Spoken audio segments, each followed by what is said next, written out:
Time is an illusion. It is a strange thing, but when you are dreading something and would give anything to slow down time, it has a disobliging habit of speeding up.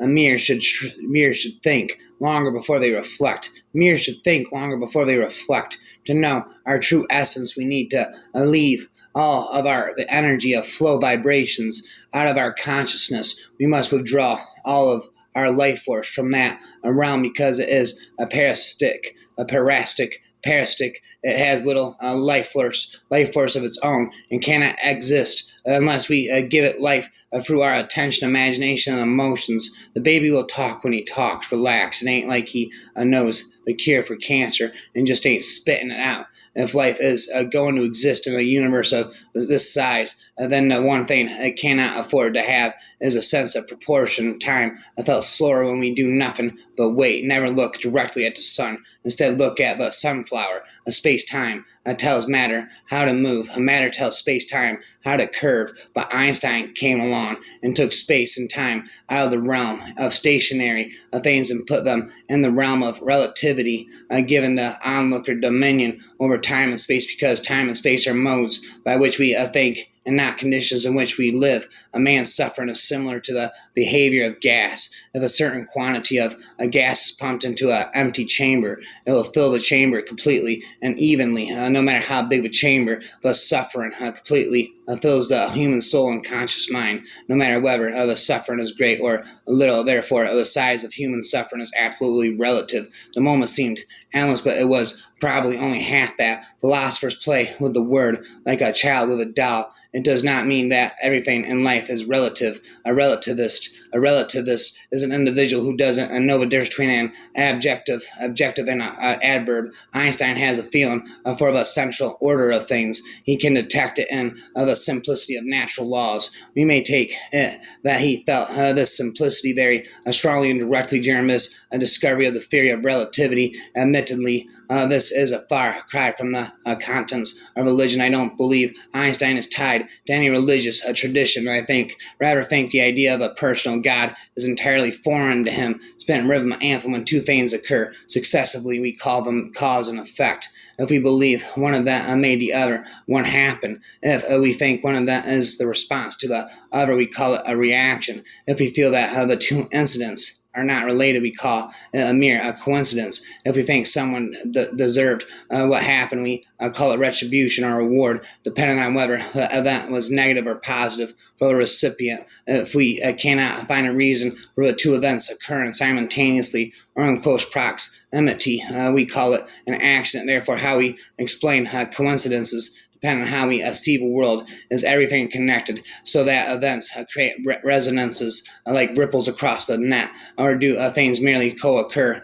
and we give a meaning to these co-occurrences based on our belief system. Leah Tuzu answers, it's all in how you think. There is no such thing as magic, supernatural, miracle, only something that's still beyond logic of the observer. If you like it, you'll find a way to justify it, but if you don't, you'll find ways to falsify it. You know that in New Orleans is not more until the sun come up. A smart ass disciple, if you are really a master, and then make me see miracles, master of stupidity, go to sleep and dream, and then wake up 30 years later. All space is relative. There's no such thing as size. The telescope and the microscope have produced a deadly leveling of great and small, far and near. The only little thing is sin. The only great thing is fear. Morality, like velocity, is relative. The determination of it depends on what the objects around you are doing. All one can do is measure one's position and a relation to them. Never can one measure one's velocity or morality in terms of absolutes. There is no Jesus without a Judas, no Martin Luther King Jr. without the Klan, no ally without Joe Frazier, and no freedom without tyranny, no wisdom exists. That does not include perspective. Relativity is the greatest gift. Why it is so difficult for us to think in relative terms? Well, for the good reason that human nature loves absoluteness and erroneously considers it as a state of higher knowledge. I had a sneaking suspicion that time was not constant, but I guess I could never prove it. I suppose it didn't really matter. I even had a theory that time didn't go in a straight line at all. I knew I was no Albert Einstein, but I had a sneaking suspicion that everything that happened was happening or would happen. It was really happening all the time. There was no past, present, and future. Everything was going on all at once and forever and ever, if that was true. And then each moment was eternity. How treacherous history is, half-truths, ignorance, deceptions, false trails, errors, and lies, and buried somewhere in between all of that, the truth in which it is easy to lose faith, of which it is consequently easy to say is a chimera.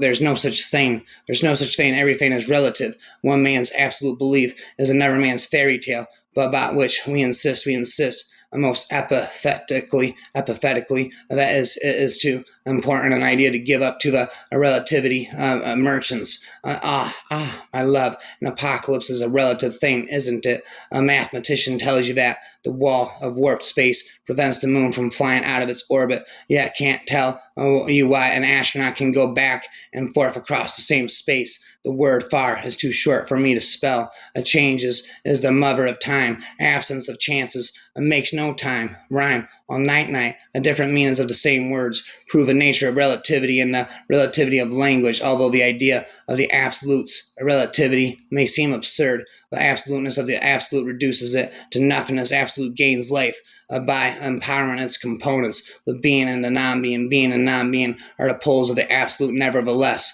the absolute is dead if there is no relation between the being and non-being. The absolute world is frozen at the level of a complete absolute. Being and non-being are about the same. There must be a love making between the being and non-being for the world to exist and for the absolute to regain, and maintain its existence outside and beyond its absolute form. Absolute is complete as something complete. It is also wholly finite. The finitude of the absolute comes from its completeness. The completeness of the absolute comes from the being and its potential infinity. Only the absolute can be complete because nothingness has no properties to be complete or incomplete. However, the completeness of the absolute is the source of its demise. It is the infinite world of infinity. It is the infinity of the infinite. It is the endlessness with an end. It is the end without endlessness. It is the absolute and omnipotent zero. Spent Robert De Niro at its absolute point. The absolute is equal to itself and its components. There is no difference between being and non-being, since there is no difference between being and non-being. There is only nothingness. The absoluteness of the being reduces it to its opposite. The non-being, the absoluteness of the absolute becomes the absoluteness of the non-being or nothingness. The world of the complete absolute is sterile, beyond all paradoxes. The purpose of the world is to be alive and live. To live, it must give birth to relations. Relations are the source of relativity in life. To exist, the poles of the absolute must be active and interact with each other. The ultimate paradox is how the relative can simultaneously be absolute. The truth itself is a paradox. When we think about the forces of the universe, we always think about physical forces that we are familiar with, mainly through science. Nevertheless, the main forces from which everything comes into existence are different. Possibilities are infinite. Absolute is infinite in its potential and unaware of all possibilities. Every new cycle explores a new possibility of where free will lies. The universe is learning its potential and creative power from itself through its endless cycles and variations. Its cycles are not the same. Here lies the spark of freedom and potential for a free will that makes determinism and free will compatible. Infinity or absolute multitude is impossible based on logic or numbers. If there were no possibility for particularities and any particular entities or worlds to end, that would be the end of the world. The world would transform itself into a chaotic assembly of numbers, shapes, and not life. Luckily, the world is one, and that one is absolute with its value and volume. This volume can dissolve within itself, but it is impossible without the actual infinity and potential. Limits provide the means to form. Without limits, there are no forms. The universe loses its meaning. On the other hand, limitless cannot have a form and cannot be formed. It is chaotic and meaningless. According to Einstein, gravity is not a force, but the shape of space, a curvature in the space-time continuum. If gravity is not a force, and it is not but the effect effect of the curvature of space. Then the curvature of space is the effect of motion, the space-time continuum, and consequently the curvature of space would not be possible without spaceless space and timeless time. Spaceless space is infinity and timeless time is eternity. Spaceless and timeless are the basis for a space and time. Universal mind is the basis for creation, and creation is the creation of the world, matter, space, with curvatures and time that can be measured without an absolute void. There would be no space, and there would be no time without space. Time, in its real sense, it is not possible. Everything is in a relationship with something else, is relative to that else and all the rest. Yet its relativity has absolute value. Nothing that exists can be without its intrinsic value.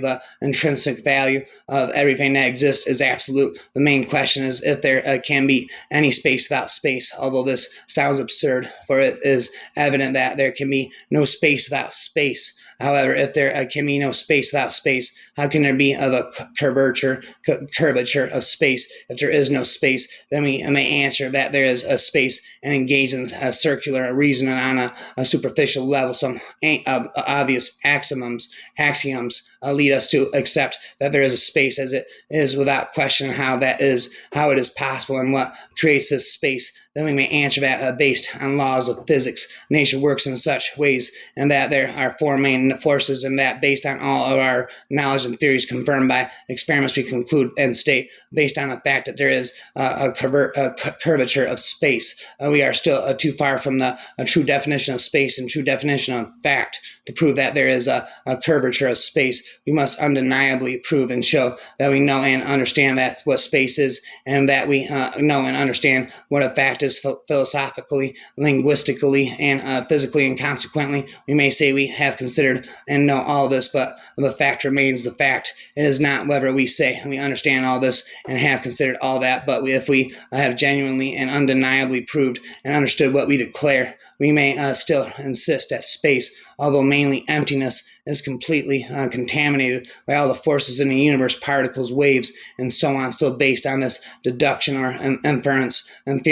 We cannot prove that what is curved its space, since nothing remains. Nothing cannot be transformed into something based on the laws of physics. If the nothing does not convert into something, the curvature of space is impossible to prove. The curvature of nothing space, we must prove that nothing can transform itself into something based on the laws of physics. Suppose we further insist that this is only a problem of linguistics and philosophy and not physics, since we stated that space is how we define it and not as it is. This reasoning would be insufficient, because we must first prove that actual space is what it is and not what we say it is to fit our arguments. There can be no answers to the most critical questions of contemporary science, physics, philosophy, and even religions if we are not as precise as possible linguistically, experimentally, or in any other way.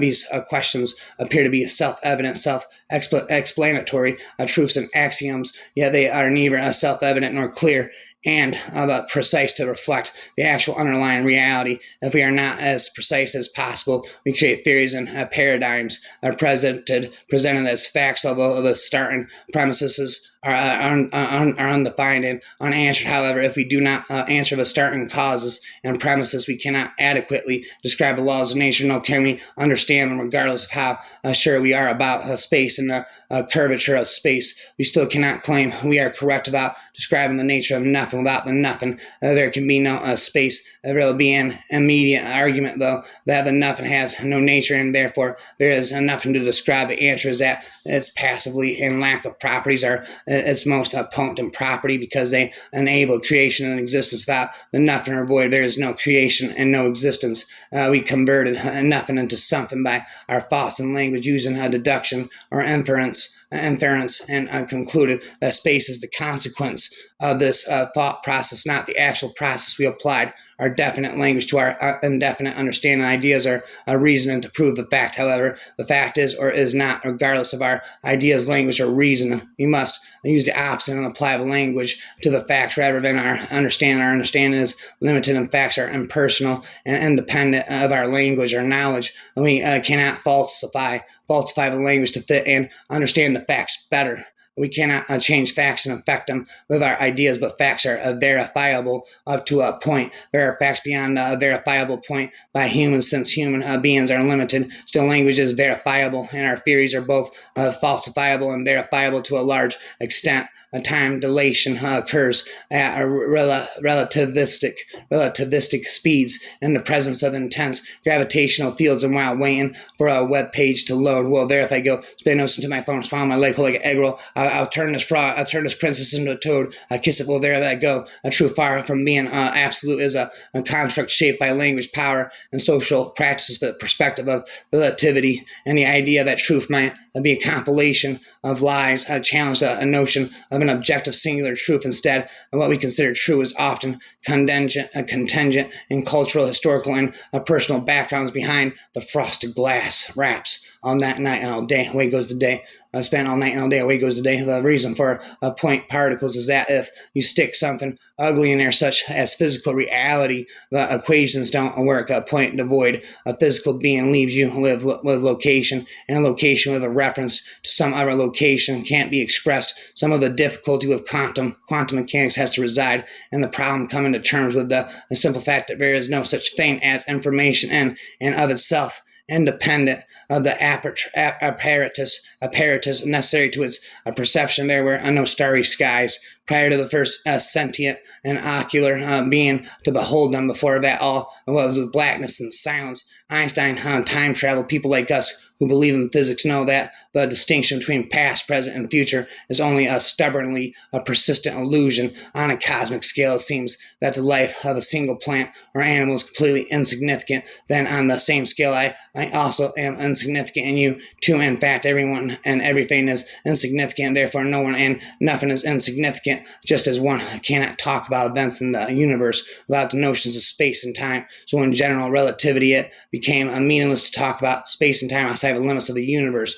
It is fatally easy under the conditions of the modern world for a speaker of genius to conceive of himself as a messiah. Other speakers indeed may have had profound insights before him, but we readily believe that everything is relative to its period of society, and that these insights have now lost their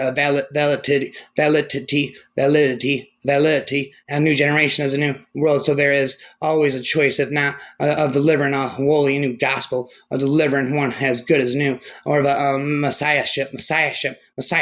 It may take the form of revealing for the first time the gospel of some dead sage, which no one has understood before, which only into the backward and confused state of men's minds has lain unknown to this very moment. Or it may even go back to the lost Atlantis and the ineffable wisdom of primitive peoples. A speaker who is fired with such a conviction is likely to have some devoted disciples,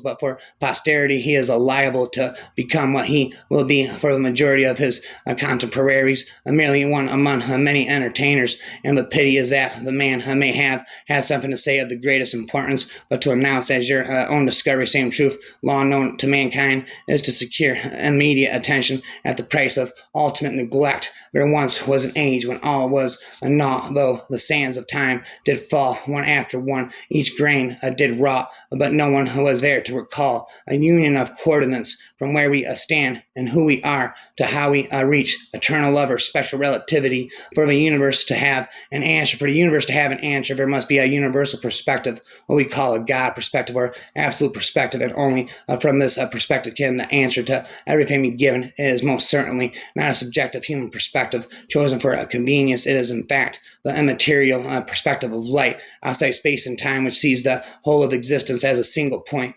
That's what reality is, that one ineffable point. When I am carrying an object such as a ruler and moving fast compared to you, my ruler will be measured by you to be smaller than it is for me. I might measure it to be 10 centimeters, say, but to you it might appear to be merely 6 centimeters. Surely this is an illusion, you might say, because how could the same object have two different lengths? The atoms can't be compressed together for you, but not for me. Once again, we return to the question of what is real. If the measurement you can perform on my ruler tells you it is 6 centimeters long, then it is 6 centimeters long. Length is not an abstract quantity that requires a measurement. So this measurement is observer dependent. So is length. To see this is possible while illuminating another relativity's slippery catch. 22 is considered one of my favorite examples. Say I have a car that is 12 feet long and you have a garage that is 8 feet deep. My car will clearly not fit in your garage, but relativity implies that if I am driving fast, you will measure my car to be only 6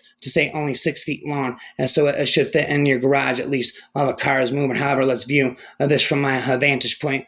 For me, my car is 12 feet long, and your garage is moving toward me fast, and it is now measured by me not to be not 8 feet deep, but rather 4 feet deep. Thus, my car clearly cannot fit in your garage. So, which is true? Clearly, my car cannot both be inside the garage and not inside of the garage, or can it? Let's first consider your vantage point and imagine that you have fixed big doors on the front of your garage and the back of your garage so that I don't get killed while driving into it. You perform the following. You have the back door closed but open the front door so my car can drive in. When it is inside, you close the front door. You close the front door, however, that you then quickly open the back door. However, then you quickly open the back door before the front of my car crashes, letting me safely drive out of the back. Thus, you have demonstrated that my car was inside your garage, which of course it was, because it is small enough to fit in it. However, remember that for me, the time ordering of distant events can be different. Here is what I will observe. I will see your tiny garage heading toward me, and I will see you open the front door of the garage in time for the front of my car to pass through. I will then see you kindly open the back door before I crash. After that, and after the back of my car is inside the garage, I will see you close the front door of your garage. As will be clear to me, my car was never inside your garage. Both doors closed at the same time because that is impossible. Your garage is too small. Reality for each of us is simply based on what we can measure. In my frame, the car is bigger than the garage. In your frame, the garage is bigger than my car. Period. The point is that we can only be in one place at one time. In reality, where we are just unambiguous, but what we infer about the real world and other places is based on remote measurements, which are observer dependent. Every book is rubbish until you understand how to read it. Spit it, rap it forever and ever. Stop rapping and never till my head pops off. I'll never stop spitting. Speaking relativity till my head pops off. Till my head pops off front of my mouth again.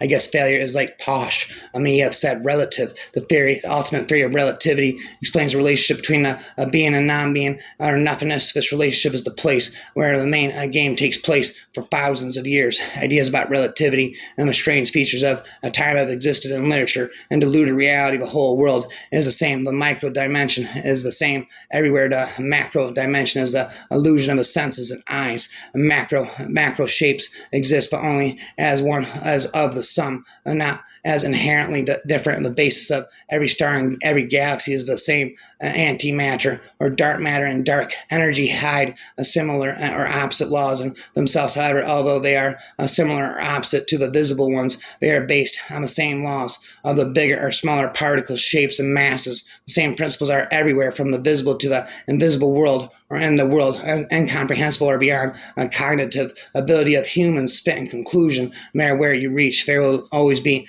something better, and to get to that better, you have to go through a worse. This is relativity, easy to understand, difficult to accept. Millions of people died on each and every day, at the end of which millions of people deemed a beautiful day or even the best day of their lives. If you have got used to living life of a king, it would seem ordinary to you. Plus, you will get nightmares at the thought of losing it all. If you are used to nothing, even food on your plate and roof on your head will seem like heaven. Everything is relative to general spitting, rapping forever, stop spitting another, spitting. I'm a syllable killer. I swallow this whole bottle of alcohol. I feel like Godzilla, syllable spiller, a killer.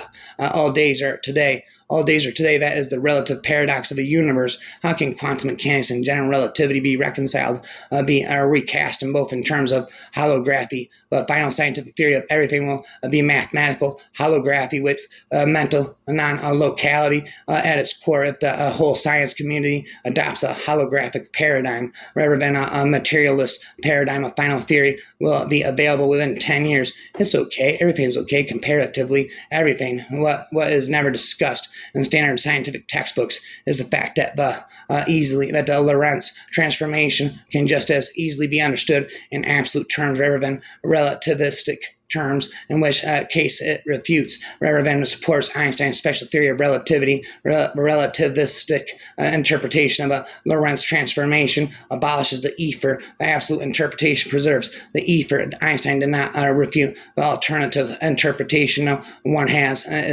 simply become unfashionable, and no one gives any thought to it. This highlights one of the central failings of science. It rejects certain theories, even though it has not falsified those theories. They have been rejected not on scientific grounds but on philosophical grounds. Yet science is always keen to claim it's not a philosophy but a method. It is, of course, a method supporting and enacting of a philosophy. A shadow does not need the object to which it belongs to move for it to move. Some people would kill to instead be in a situation because of which some people have killed themselves. A few trees stand at a distance. A few trees stand at a distance from each other. All have rough trunks. Each thinks that the other have smooth trunk, but the smooth trunk, because everything looks smooth from a distance. They all are chasing a smoothness that doesn't exist. This is Maya, spit it forever.